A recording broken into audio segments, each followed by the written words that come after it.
আসসালামু আলাইকুম। আপনারা দেখছেন বাগিচা বাড়ি। স্ক্রিনে আমার থাই ১২ মাসি সবেদা গাছটির একদম কচি যে পাতাগুলো, সেই পাতাগুলোতে পিঁপড়ার আক্রমণ দেখতে পাচ্ছেন। এবং এই পিঁপড়া শুধু এখানে আক্রমণই করেনি, এখানে রীতিমতো বাসা বেঁধে ডিম পেড়ে বসে আছে বংশবিস্তার করার জন্য।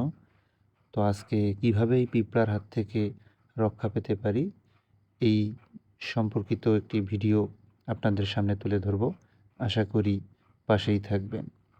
আমি পারতপক্ষে আমার ছাদ বাগানে রাসায়নিক কীটনাশকের ব্যবহার করি না, তবে কিছু কিছু ক্ষেত্রে জৈব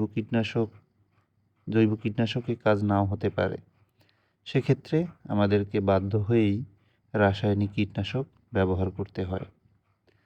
তো এই কীটনাশক ব্যবহার করার জন্য প্রথমেই একটা স্প্রেয়ার মেশিনে আমি 2 লিটার সমপরিমাণের পানি নিয়ে নিচ্ছি, পরিষ্কার পানি।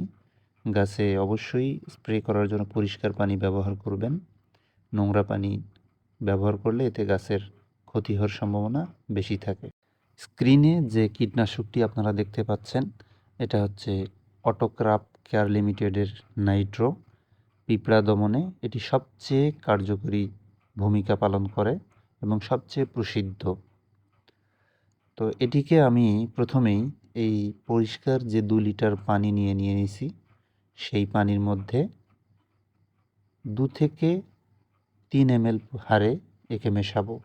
অর্থাৎ এটি প্রতি লিটারে 1 থেকে 1.5 মিলিলিটার হারে আপনারা মেশাবেন। এতে সামান্য কম বেশি হলে খুব বেশি সমস্যা না হওয়ার সম্ভাবনা বেশি। আপনারা দ্রবণটিকে মেশানোর পরে এর স্প্রে মেশিনের মুখটি ভালোভাবে ঢাকনা দিয়ে একে ভালোভাবে ঝাঁকিয়ে নেবেন, যাতে দ্রবণটি ভালোভাবে মিশে যেতে পারে। এরপরে গাছে আপনারা সুন্দরভাবে স্প্রে করবেন।